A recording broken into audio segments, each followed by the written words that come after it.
The next thing we'll learn about in this chapter is balancing chemical equations.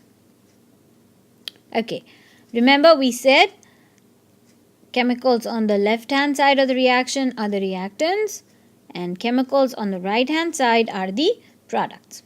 And on the arrow we will write conditions. Okay. So one important thing to keep in mind is that there will be same number of atoms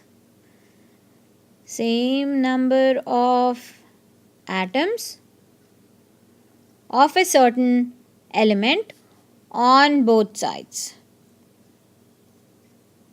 at the end of balancing, on both reactant side and product side.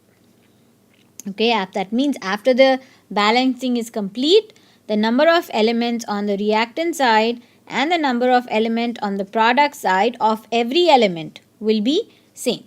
Okay, so let's specify this one of every element, not just one element, of every element will be same. Take an example of calcium hydroxide reacting with HCl to yield calcium chloride and water. Okay, this is a simple equation. If you look at it closely, there is one atom of calcium on the left hand side and one atom of calcium on the product side. They both are balanced, which is good. On the left hand side, there are two hydrogens. Do you see that? So it's calcium hydroxide written like this, right? That means there are two oxygens and two hydrogens. So there's two hydrogens plus one hydrogen. So totally there are three hydrogens on the reactant side and there are only two hydrogens on the product side. That means hydrogens not balanced. Chlorine, one chlorine on the reactant side and two chlorines on the product side. Chlorines are also not balanced. Two oxygens and one oxygen. So oxygen is also not balanced.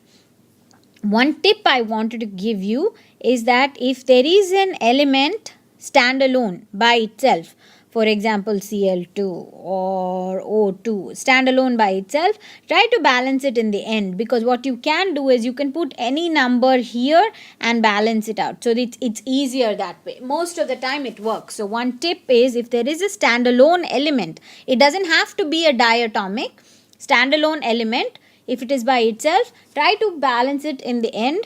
Usually balancing that in the end works. Okay, so we realize that only calcium in this reaction is balanced. Oxygen and hydrogen and chlorine are not balanced. If we write this reaction again, calcium hydroxide reacts with HCl to yield calcium chloride and water. So for me, the easiest thing would be to balance chlorine, because there is 2 here and I can easily put 2 here. So now that means there are 2 chlorines and 2 chlorines. So chlorines are also balanced, and if you think about it, we did not touch calcium. So calcium and chlorine are now balanced. In that process, what we have done is we have increased the number of hydrogens. Now, previously there were 3 hydrogens, now there are 4 hydrogens, right? So there's 2 here and 2 here, right? 4 hydrogens. So I can make this a 2. So now there are 2 multiplied by 2. So there is 2H2. Okay. So H2 is like this, right?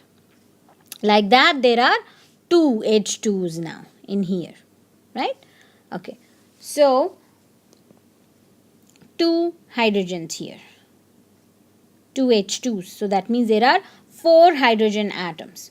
So here there is 4 hydrogen atoms and there are 2 hydrogen atoms here and 2 hydrogen atoms here. So there are totally 4 hydrogen atoms on the right hand side and 4 hydrogen atoms on the left hand side, right?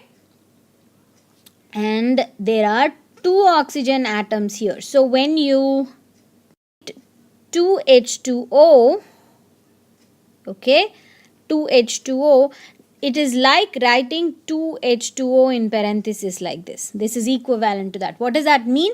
That means that there is 2 of this entire molecule.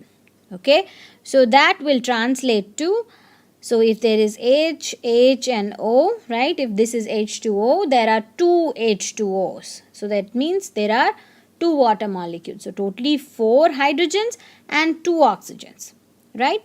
So when you write out the balanced equation would be calcium hydroxide plus 2 moles of HCl yield calcium chloride and 2 moles of H2O. This would be the balanced equation.